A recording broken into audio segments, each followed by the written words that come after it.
topic 2. Topic 2 of the day is being excited about video games.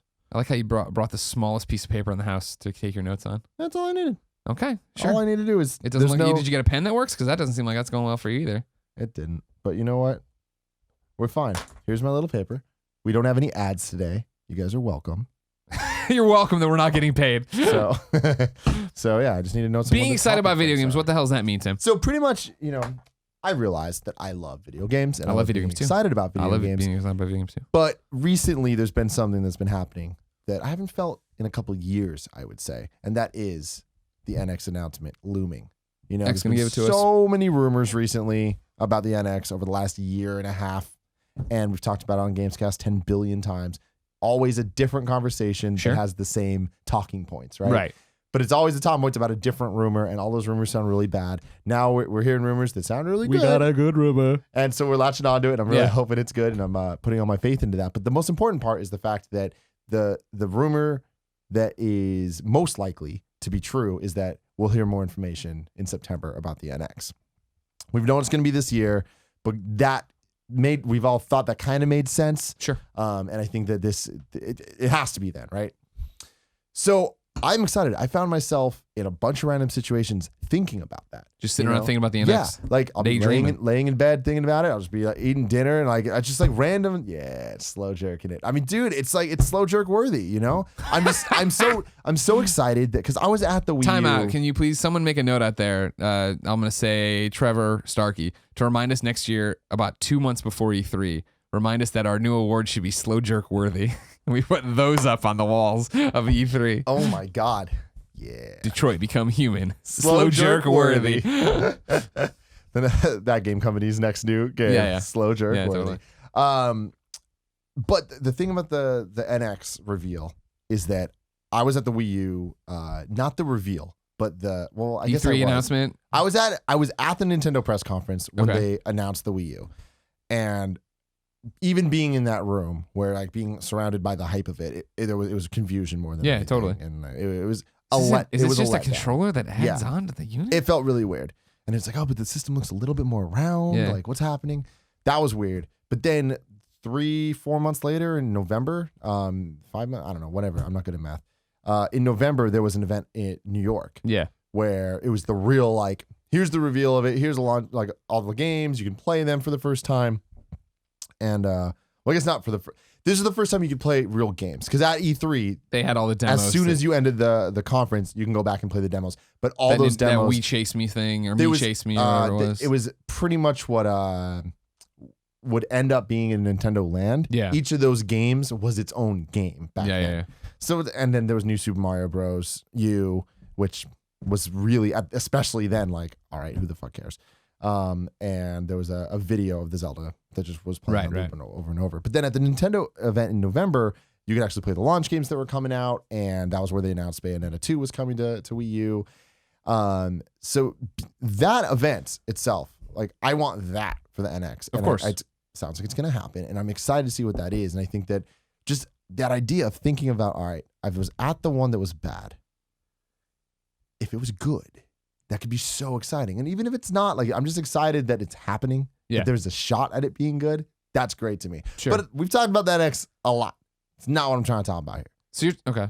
I want to know just this feeling that I'm feeling right now about this excitement for this announcement of this system and the games that have come with it. Sure.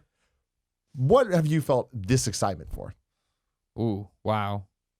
So many games. For me, I think if anything took the legs out of that excitement, and I don't think it did because I still get super excited about games, it would be working in the industry, right? I think because then it's just there's so many things to worry about. Even what is I can't wait for No Man's Sky. I'm really excited to get my code for No Man's Sky whenever that happens.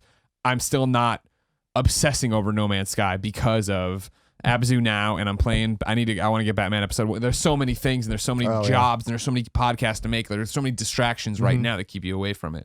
My initial knee-jerk reaction to that is, I guess there's two, which is weird. That doesn't make any sense. But the one I first thought of was the wrestling games back in the day when WrestleMania 2000 was coming out, and when then No Mercy was coming out. In the fact that I lost my mind for that, and I was in high school, right? And so what I had, this is the old days, you know what I mean? So stick with me, everybody.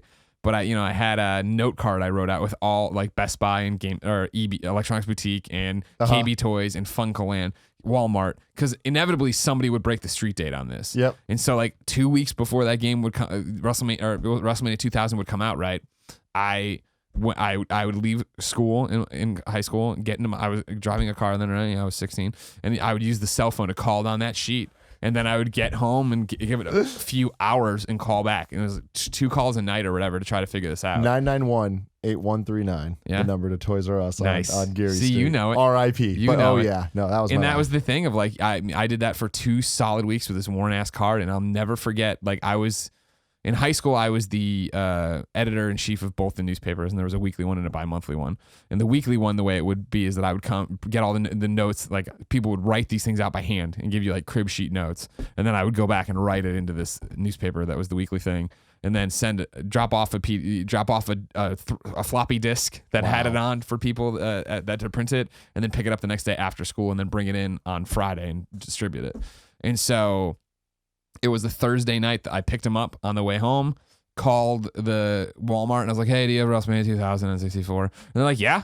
And this is like, it's Thursday, so I think it would have been the week before release, right? If that was still how, I don't remember back then if it was Tuesdays, because I remember that it was such a weird. Things were weird. Video games made no sense. Before the internet came around, there was no like, this is when games come in. It was just, shit came in and people put it out sometimes. Yeah. They were like, yeah. And I was like, what? Really? You have WrestleMania 2000 on N64? And they're like, yeah. And I was like, okay, cool. And so I guess I had just gotten home. I took the newspapers out, put them in my car, got into the car. On the way to Walmart, I called Poe, my best friend, and I was like, hey, I'm not coming to school tomorrow, so can you give these papers out or whatever? He's like, yeah, why? I'm like, oh, WrestleMania 2000. And I hung up on him. I'm like driving, and I'll never forget. I'm so happy. I'm so excited that this is happening. I'm driving. And as I pull alongside Walmart, I'm coming. So, shit. For everybody who's back in the suburbs of Chicago, this would be the Walmart in Bloomingdale, right? Because it's across from Stratford Square Mall. It's the one on Army Trail. And then I would have been driving up oh man, I haven't driven this road in so long. Bloomingdale Road, I guess. Does that make sense? It doesn't matter. I'm driving up this road, and as I'm driving up and I hit the blinker to turn into the turn lane to go over, I look over and there are these kids sprinting towards Walmart. I'm like, that's funny. And I look, and they're in Cactus Jack shirts, and I'm like, fuck, like the jig is up. Maybe they're like swing in there, illegally parked probably, run back to the toy store in my fucking uniform, run back there, my uniform being that I went to a private school, and get there. No one else is there. Yeah. But they give me the game and they sell me the game, and I leave and I drop the papers with Poe and I go home, and I move and I don't know why this was the thing. And like, but it was like, I go downstairs to the basement where I play all my games, and I move blankets and pillows down there because I'm going to sleep next to the NC store. No. God forbid I walk upstairs and go to bed. Cactus Jack motherfuckers ain't going to come in and steal your shit. Exactly. And just sat there and played that game like a maniac, and then slept there. And like I was credit my folks with it, mainly my mom, just because she was, I think, dad, I could have, whatever, dad doesn't care. But mom, was like bargaining. I could explain to her of like, I'm doing fine in school, clearly. This is a big deal for me. It would just be these wrestling games. Like I need to take the day off for the wrestling games. Yeah. And I think I did it for PS2 launch as well, or whatever, where I got my unit and didn't come in whatever Friday of that week. But just playing that thing and then doing the exact same thing for No Mercy when that came around, and like it was the same. It was the same obsession with as an adult. I'm putting in quotes here, but as a more grown up kid, right? Of the NCAA football ones. When those were coming around, this is like for real. I know we've talked about it a few times in like all of our shows, but like the summer drought of games that we're in right now, you're like, motherfucker, you have no idea. Because it was like there used to be not a goddamn thing, and then it was that in early August July, would be like NCAA. Yeah, no, I think August was Madden, right? And July was the end of July was NCAA, and it was like you're getting back to something, and like that would be the same thing where I would call around. I would be on GameFAQs, just like on their message board. Did anyone get it? Just talking to people. Your about vacation this. may vary. The people who are like talking about like they're going to build out rosters so you can come get the PS2 file here and bring it over and all that stuff. And then it was the same thing. Granted, we had jobs, so it wasn't like calling out of school at that point. But like we got NCAA, and like I'd get NCAA every year. And I always talk about it, my group of friends, I was the video game guy, which was cool, but alienating, like lonely in the way that I didn't have like a friend who like loved it as much as me. And Poe, I forget what it was. I think it was, embarrassingly enough, I might have worn him down and got him to buy a PS2 for SOCOM because we could play it online and we could do something like while we're like apart or whatever, because like if he didn't want to come over, I think it was when we were going to college too, maybe. Well, yeah, PS2 when we were going to college. And so like eventually, when NCAA came that first year that he had it, we were like all in. We went and bought our copies. We came back to my house and, with the basement TV, and then I got a card table, and I went upstairs and out of my room and got the smaller TV, these CRTs you bring down, set it up there, and we just played there all night till sunrise, and we would play the entire season. Like we wouldn't miss a game. We would do all these things, and it would be that. I'm playing as Mizzou. I think he was playing as St. Mary's or whatever. Or he started his own school or whatever. And so, like, when one of us would have the rivalry game or the bowl game or whatever, that would get the big TV. That'd be like the big thing. Like, all right, dude, I'm ranked number 2 in the country right now. And okay, fine, we'll switch out and do this kind of thing. Yeah. And those are the moments that, like, sadly don't happen anymore. Like, and it is that thing of, like, I'm thinking back of games that I was like, crazy, and I don't even. It's weird. I don't even count Uncharted. Like Uncharted 4 this time around, right? Was like it's gonna be Uncharted. It's gonna be great. Whatever. Batman Arkham Knight was a treat. I remember last year because it was. Oh, of course, Batman Arkham Knight was a treat because I'm a Batman fan. I was excited to get it, but again, it was like get it and then played it for a weekend. And I remember when Arkham City, when I was reviewing Arkham City, it was like. Because, when you review video games at IGN or work in most places, actually, you don't have time to play games at work. It's like I remember getting Arkham City shipped to my house so I could stay home and play it here. Mm-hmm. But of course, I'm totally the one that last year that I was losing my mind for, that I was so obsessed with, that I was so ready for, was Phantom Pain. Yeah. And like that was the thing where when I went back, when I went down to play it, and like I had that week of just playing it down at Konami. Yeah. I was happy as a pig and shit, man. That was so much fun. And then it did the crazy thing of building my excitement for the final release, which is so rare when we review or preview games, where you go and do something and then you're sick of it. But we got it and just obsessively playing here, playing at the review event obsessively. When Kevin came over to film the review, and I had to switch to Gunners because my eyes were bloodshot because I couldn't stop playing this fucking game. Yeah, those are like the moments that remind you why you're into it, why you love it, and especially like. For me, in terms of, like I said, I had 2 knee-jerk reactions to the question, right? Wrestling, number 1, I guess. But number 2 was Death and Return of Superman. I can see it up there for me on Genesis. And that's the one that got me here because I had that issue of GamePro that had Death and Return of Superman on the cover, and reading that motherfucker cover to cover every night and calling down another old note card with all the stores on it, asking if they had it. Because that was even worse, where it was like, it'll be out in summer. It's like, I don't know what that means. I'm calling everything. It's delayed. I won't know until one of these video game magazines decides to write it that. A month and a half later. Yeah. But like, that was another one. And like, I always talk about it like, I'm good at it now, I guess. But growing up, that was the worst part of all the hobbies I picked. Is that everything I loved required so much fucking patience. Because you're going to hear about this game forever. Comic books, you're going to get it on a monthly basis. And then even if this story's cool, you're going to get that Diamond Previews catalog where you can see 4 months from now what the cover is going to be. You're like, fuck, that's even better. You know what I mean? Like, I kept picking these fucking hobbies that were so like, all right, cool, you want that? Just sit around and wait for it. You know what I mean? Yeah. God, man, that's so crazy because it's funny that the slight generational gap in terms of when we grew up playing games changes everything, because there's definitely no Super Nintendo Genesis generation game that I was like excited for. Yeah.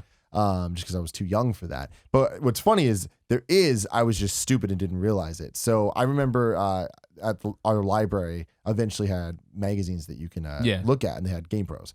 And I remember looking at one, but I didn't understand that it wasn't new, because that was the only GamePro they had. Yeah. So I'm like, oh, it must be the new GamePro. And I was a dumb kid. Sure. And it was about Sonic 2. Now, little did I know that at that time, Sonic 3, Knuckles, Sonic CD were all already out. So I'll never forget, I went to Kevin's cousin's house, and I had only played Sonic 1 randomly at my cousin's house. Yeah. Playing it, Kevin's cousin's house, he busts out his Genesis, and he has Sonic. I'm like, oh, dude, like Sonic 2's coming. He's like, I have all the... No, like, here's Sonic 3, and you can put Knuckles on top of it. And it blew my mind, but like, I was so excited that I got to play a game. I mean, it's like, Colin always talks about Fallout. It's like they announced that it came out. To me, that was just insane, you know. But like then that kind of like got me into games even more when I started actually learning how the game magazines worked and all that stuff. But then it was just like it was off to the races with that. Where during the place, I was so excited for Crash Bandicoot Cortex Strikes Back. Yeah, on PlayStation 2. Yeah. Because it's like, oh my God, it's a next-gen Crash game. This is awesome. I didn't understand Naughty Dog's not making it. That didn't mean anything. Of course you don't understand that, yeah. I remember getting it and being like, this isn't right. You know, something's off about this. But then, and I was also so excited for Jak and Daxter. Watching the like OPM used to come with those demo CDs. Demo discs, yeah. And they'd have demos, but they'd also have like videos and like weird documentary thing, PlayStation Underground. Yeah. And they did a thing about Jak and Daxter, and they're like, anything you see in the background, you can go to. Yeah. I was like, what? How is that like, possible? That's crazy. Yeah. And I was so stoked for that. And then that's the next year, there was a cover of VGM that had Samus, Link, and Mario on it. And it was right after E3 and pre-internet, or at least I didn't have internet then. Yeah. And it's just like Metroid Prime, Wind Waker, Mario Sunshine are all happening. And it's like, shut up. Yeah. There's nothing that could have possibly gotten me more excited than that. Yeah. And I just remember like just reading every single thing I could, looking at screenshots. It's so funny to think now, like we do these rewind theaters and trailer breakdowns and this and that. We're talking about, I got 6 Mario Sunshine screenshots, and each one of those screenshots, I could have told you poured every over single thing. It's like, dude, oh my God, Mario's climbing on the same things he did in Mario World. Like, that's crazy. Like, there's checkers on the floor. Does that mean it's the same castle from Mario 3? Right. And it's just like, why do I give this much fucks about it? But I do. And that's what made those games, like, when you get them, they were just so much better than they actually were. Oh, sure. Even, no matter it was how such good a celebration that you have this finally. You're just so fucking excited about it. And then that whole generation, man, I got sucked into so many annualized games that back then, that was a good thing to me. Oh, sure. Yeah. You're getting more what you want. Tony Hawk, oh my God, give me one every year. Yeah. You know, give me more than one every year. Like, I want that shit. So it's like, every single one of those games was a celebration to me. Oh, yeah, Tony totally. Hawk, 3, 4, Thug 2, American Wasteland, all of those, I was just like, yes. Because that meant I was going to be introduced to a whole new set of songs that I'm going to fall in love with. Like, all these new gameplay mechanics and this and that, levels, and like, are they going to remix the old levels I love? And there's just so many questions, you know? Yeah. During that time, I was also obsessed with DDR. That was annualized at that time. And I was stoked about new DDRs coming out. And it was like every September, one would come out for PS2. And I'm like, yes. Yeah. And like, it's weird to think, like, I was on GameFAQs almost every night looking up, did anything leak about the new DDR? Yeah, does anyone know any information about this? Like, imagine me doing that now sounds crazy. Oh, I mean, thinking about any of the stuff we used to do back then sounds crazy. The screenshot things ring so true, because for me, it's always, in Wizard magazine, they had the first screenshot of Superman 64. And I was like, I'm gonna buy an N64. Like, I had no interest before in buying an N64, and now I have to buy it for this game. With one thing of Superman like this, and it wasn't even rings, but he was just flying a little bit, and they had like a heat vision meter. And then it was, I'll never forget opening EGM the first time, and they had GTA 3 screens. And this is, you're looking at this and you're like, and it was just like a paragraph of text I remember, and like him in the coat running with a gun, and then and I'm like, how are they taking, because we played the top down ones all the time, you know, on PS1, and like, how are they, there's no way you'll be able to, this is insane. Other than talking, like, I remember my friend coming to the door and me opening it and having it in my hand. I'm like, have you seen this? Yeah. Are you aware of what they're saying is about to happen? And then like, things I would never do today, and I'm sure people still do, but I wouldn't have the time, and I think most of our listeners, viewers wouldn't either. But like, when Zone of the Enders drops with the Sons of Liberty demo on it, right? Like, I buy the demo off of eBay because I don't want to play Zone of the Enders. And then I had one friend in high school eventually, Adam Brown, who camped out for his PS2 with me. It was like I finally had someone to talk to about games on that level.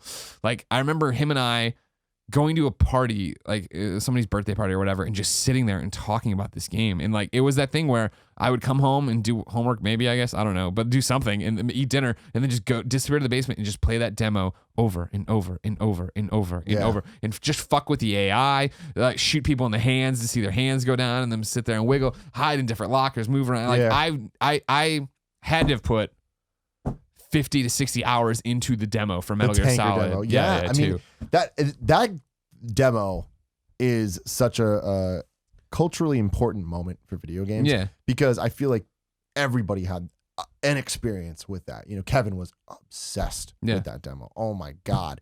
But like, going to school, everyone was talking about it. Like, that game was just like, it was magical. And like, the funny thing is, like, people really like Zone of the Enders too. Sure. But not not as much as that demo. And that's the thing, is just like, that was one of those moments that is so rare now to see the leap. Like, you know, when we talk about, like, you know, Uncharted 1 to Uncharted 2, and there being a leap there, and then Uncharted 2 to Uncharted 3, there isn't as much, and that's why, you know, people don't like Uncharted 3, they like to switch them around, everything would have been fine.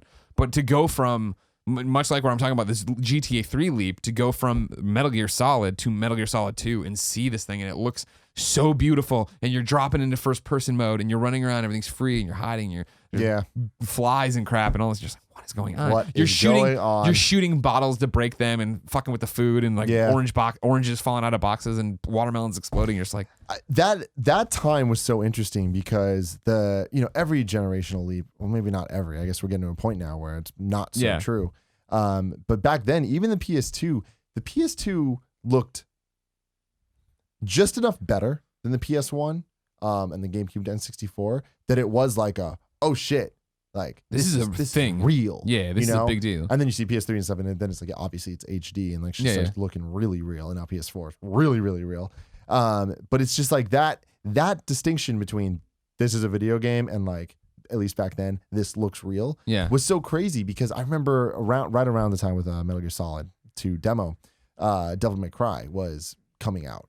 And that was the thing, if people are used to Resident Evil, this was going to be Resident Evil 4, but Resident Evil 4 is doing something different. Right. So here's that. They decided it's analog controls and whatever. And I remember being so excited for Devil May Cry because it's like, holy shit, this is the Sonic the Crash compared to the Mario, where it's like, you're a fucking badass. It's cool to be cool. You got 2 guns, unlimited ammo, unlimited ammo. You're fucking the guns can keep you up in the air, and you're comboing this giant hell spiders and this and that. And it's like, this sounds fucking cool. Yeah, and it's just like that encapsulates an entire time period for me where I was excited about something that I didn't know. Like that was so foreign. That wasn't done in video games before, and it's like being excited for a franchise that is brand new, is like it's that's weird because like you see things like Horizon and stuff like that now, and at least personally, I'm very excited for it, but it's not the same. Sure, and I mean I think that part of that comes with back then. It seemed like anything could happen at any time, and that it would happen fast. Games would happen quickly. They didn't take as much time as they do now, and now we get to this point where both publishers, developers, and I think in a way fans, right? Like if you're gonna put 3 years into a game, I'd rather it be something I know about and an expanded story on something I know rather than come out and okay, cool. Vanquish is cool, but it's not cool enough for me to get super crazy into. And like, you know what I mean? Like Metal Gear's fine. And like, that's where you see this balance that I always talk about with the indies and AAA, where indies are whatever. Here's Gone Home. Here's Tacoma. We're going to change this thing every fucking step of the way. We're going to give you Abzu. We're going to, go make the Lovers in a Dangerous Space-Time. Here's all this crazy fucking shit. And then AAA will be another Metal Gear, another Assassin's Creed, another thing here because we know you like that and we don't know how to make you take a chance anymore. When we're putting this much money in, where do you take the chance on it? And even when you look back at like the games I'm talking about, like I'm in for the wrestling game every year, WWE, the Superman game. Like I'm talking about licensed stuff that I already had a connection to. Yeah, exactly. And it's funny you bringing up Grand Theft Auto because GTA 3 is going to go down in history as one of the most important video games of all time. And for me, and I think for a lot of people, I would say the majority of people out there, they didn't play GTA 1 or 2. 3 was their introduction to it. Like I didn't know what GTA 1 and 2 looked like until after I had played 3. Sure. But that game was unlike any other in the sense of the playground chatter of, did you play this? Do you know what this? You can go in this hookers, building. There's prostitutes. You get a tank. There's cheat codes. You get all these weapons. You can go anywhere you want. You can steal this car. You can steal that car. You can make that car spawn. Like you can set them all up, and it's just like, what can't you do? Yeah. And like that was such a weird magical thing. It's funny. It's like Pokemon Go, but if there's an actual game to it, but in the sense that everyone is talking about it. And it was the first sandbox game, and it was and now we all take that for granted. And the fact that if I tell you my favorite Red Dead story, my favorite Red Dead memory, it is not me on a mission. It's not me in the story. It's me out there fucking around, ran into this guy. You heard the story? No. My Red Dead story goes like, did you play through Red Dead all the way? I didn't beat it. I got close to the end. There's this guy, and I think it's early on. I think it's before Mexico in that town, but that town's huge, obviously, or whatever. On the outskirts, there's this guy, right? I'm pretty sure I'm not fucking this up. Yeah, there's this guy who asks you for flowers for his wife or whatever. Like, oh, you're passing by. He's old. You're like, okay, cool. And eventually I got him and came back. He's like, thanks, come on in. And you come on in, and the wife's dead in the chair. She's like mummified. She's been like that forever. He's a loon. Crazy. He's a loon. But he's a sweet man. He just wanted flowers for his wife and da-da-da. And I walked out of that house, and I remember walking on his porch, and there's this beautiful sun out there, and it's all, this. My horse is right there. And I went, and this is me. I go, and then I pulled up the menu and I put on my bandana and I walked back in and I shot the guy. And it wasn't because I was mad at him. It wasn't this. It was just a mercy killing of like, you're over. You're crazy. Yeah. Like, I'm just going to do this because this isn't how you want. And it was like this weird thing of like, that's my story of Red Dead and why I loved Red Dead, that I was just so lost in that world that I felt the need to make this decision. And not only make this decision, but feel bad about it. Yeah. Put on the bandana so I don't get bad karma or whatever it was. You know what I mean? And because it was just the right thing to do. I decided as my John Marston, so that was like the thing to do. And we take that kind of shit for granted all the time now of like, when you play Phantom Pain and Kevin and I talk about what the loadout is and what we did here and how did you get this and that, that's just games now. But GTA was the thing of like, oh, I did this. I didn't even know you could do that. I'm trying to get 5 stars and I'm posted up over here shooting through this building. And you know what I mean? Like that was the thing of like, all of a sudden you had all the toys in the toy box and now you got to play with them however you wanted to. Yeah. And I mean, that was so cool because there's jumps everywhere. Mm-hmm. And it's like, there's a ramp looking thing. If I go off that, I might be able to jump over the river. Yeah. If I land in the river, I'm dead because you can't swim. Sure. It's one of the things you can't do. But if I make it over, that's you get the Banshee cool. and you hit it at just the right place. So, but then you do it, and then all of a sudden you go in there, and it turns into slow mo, and the camera turns around, and then all of a sudden it says like, I forgot stunt jump. Stunt jump. Yeah. You get points and stuff. And I'm like, that was part of this. Yeah. Like. They thought about that. They thought someone's going to want to do this, so they put ramps everywhere, and that's part of the fucking game. That's not even really part of the game. It's an extra thing. I'm like, oh, my God. And that's when, from GTA 3 to Vice City, was like being excited for Vice City. Sure. At that point, it's like, it's so funny because it wasn't even the question of like, how are they going to fuck this up that we have now, where it's So, we're so jaded with all of it, where it's just like, they can't capture the magic, whatever. Then it was just, this is going to be the best thing ever. Phil Collins, the 80s? Oh my God. Miami, And they just made so many right calls with it too.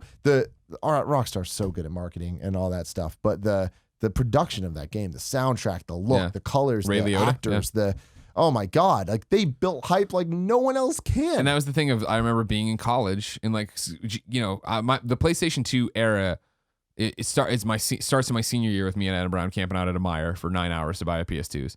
And then I took it to college with me and I was like the only person in our dorm to have it. And so like, I remember when GTA 3 dropped, getting GTA 3, and the deal is that I left my door open while I played, and people would just come in and sit on the floor and watch like it was a movie. Yeah. Just sitting there and I'll never forget one time I was running around doing something, listening to Chatterbox, and I stopped the car and got out. And everybody's like, whoa, can you get back in? I just want to finish. Can we finish the joke of whatever this interview Laszlo's doing?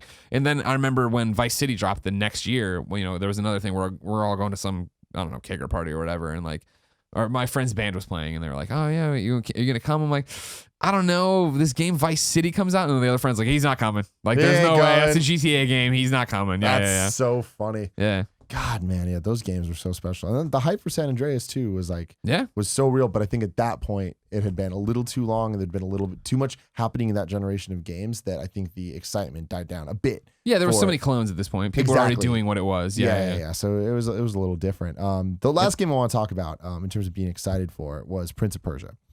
Because the original PS2 one, or not the original. You know what I mean? You know what I mean? Okay. Because the original Prince of Persia, really thinking back to it, it might have been the first game I ever played, ever. Now you're talking about the original. Yes. Yeah, the old. I screwed this up by saying original Prince of Persia. Sands of Time, original Prince of Persia on the whatever, it was on a computer. I don't even know what the hell computer it was. I need to really spend some time thinking sometime, like trying to like map out the timeline. Sure. But I think it was the first video game I ever played, and it was at Kevin's mom's house. She at a garage sale bought a bunch of computer stuff, and like I'll never forget, me and Kevin went back and played, and there was Ski Free, and there was like all these other stuff. But Prince of Persia was the first one. Ski Free, fuck you, Ski Free. What a game. Fuck you. Oh, you're doing too good. Here comes an abominable snowman. Yeah, There's no way to dodge him. Nah. Fuck. But the first one we grew up was Prince of Persia because it reminded me of Aladdin. And I was obviously enthralled with Aladdin at that time. And now.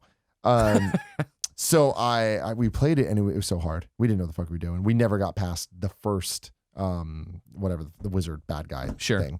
I never played the original. Oh, really? Sands of Time was my first. So I remember playing that, but being really, really, really involved in the world, even for the first 5 minutes of the game. Yeah. Because the first 5 minutes to us was hours because we just kept playing it over and over and dying. But there was just so much excitement in trying different things. It was like Grand Theft Auto of like, all right, if I jump, you can grab this ledge, but what can you jump to grab the other one? And it's like, who can jump farther? And like, we're making games out of the game. And I think that's something very special about video games, especially when you're younger. But with Prince of Persia, it was very special to me because I made so much more out of that, not just from a gameplay element, but from a story. Like, to me, it was a sequel to Aladdin, and it was awesome. And there was all these things, and there was just backstory in my head.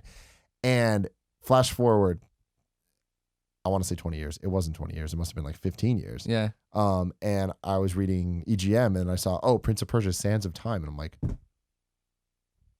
no way. Yeah. Like, I can't believe we're getting a Prince of Persia now. And that was probably the most excited I've ever been for a game that wasn't a Nintendo game or like something and whatever. But I was just like, this is going to be perfect. Yeah. And every single thing I read about it, I'm like, this sounds awesome. The rewinding time sounds fun. These characters look cool. I like the designs. I like the colors they're using. Everything was fucking great. And then I played that game and I was like, they delivered. This is perfect. Yeah. Like that was, and you know, looking back on it, it has its flaws and it doesn't age well and it controls kind of clunky and the combat is pretty bad. But you didn't know that then because there wasn't as much to compare to. I mean, back then, you know, it did hold its own in terms of it was a critical darling too. Exactly. Yeah. But I don't think I've ever played a game where at that moment playing it, I thought it was as perfect as when I played Sands of Time because it lived up to the hype exactly what I wanted to be ahead. And it surprised me in so many different ways. Like the story of that game and the characters, it made me feel kind of what Uncharted makes me feel now, where I'm like, man, they really give a fuck. Yeah. Like they really care about this. Like I felt that back then, which I think is even more impressive because, and a lot of games did it. And like, that's the thing. It's just, everyone has their different game they felt this way about. But for me, Sands of Time, I was like, dude, yeah, I was talking about Sands of Time. Like that was one that I wasn't excited for leading up to it. And so, and this is, it dropped right at the end of, or in the middle of another drought or whatever. I remember where there wasn't stuff. And I had been taking piano lessons. And I'm in college again. Like, so I thought like, this is cool. I'm doing this like adult thing, right? I'm like taking piano lessons because I want to, not because somebody's forcing me to. I was doing it to honor a friend or whatever. And I'm doing it and I like it all right, but I don't love it. You know what I mean? And I'm just like, and then Prince of Persia came out and I'd been doing piano lessons like 6 or 7 months. And then Prince of Persia came out and I read the EGM review about it. I was like, oh. And I went and got that and totally blew off my piano lessons and never went back because it was that thing of like, this is my passion. I'm trying to supplement my passion with this thing. And so then for the excitement thing, right, for the next Prince of Persia one, I was so in love with that one. Yeah, I was like so on board for Warrior Within, so into it, like so ready for it.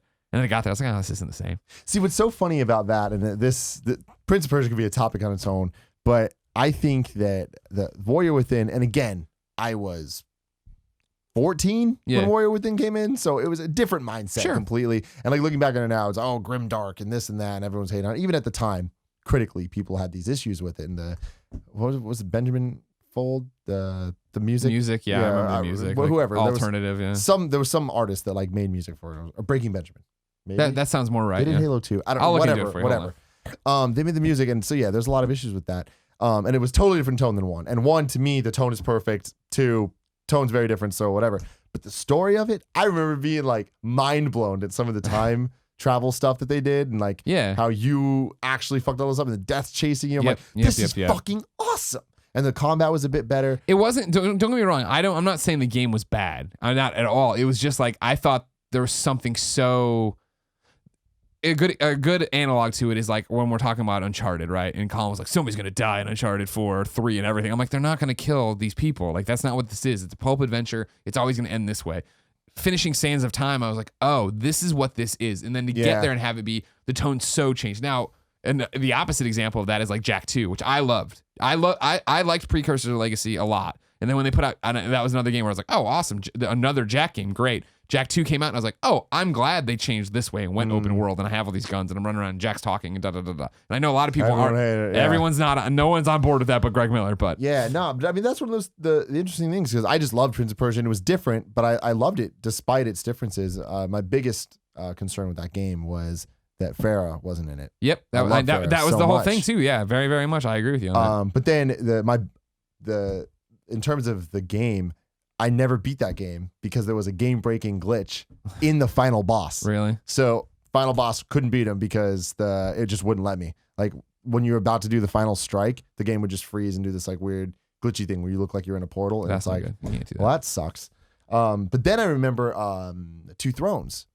After that, all the promotional material that was coming out for it, there was trailers and stuff, and Pharaoh was back, and they're like, there was the chick that was in Warrior Within, and they're going to be together, and the story looked so cool. I'm like, man, they're tying Sands of Time and Warrior Within together to end the trilogy. It's going to be fucking awesome.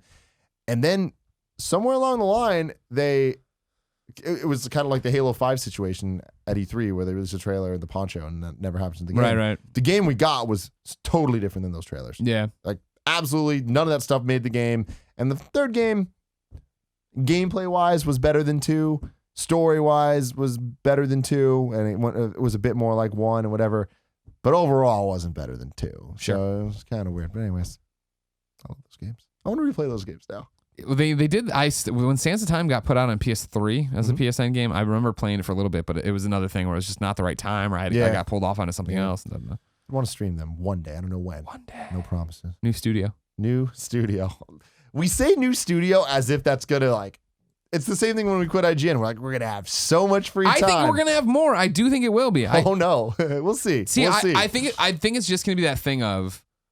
It might not. It was not gonna work out for everybody in the same way, but I think it'll be the thing of like, okay, cool. Like we have to do Gamescast, right? I packed a lunch. I'm gonna eat this. Kevin, before you go, set this up so like when you guys are still at lunch, I can go over there and I can video or stream or whatever. I can make a let's play on my own of whatever the fuck I want to play. We'll see. If we have all the stupid stations set up the way they should be.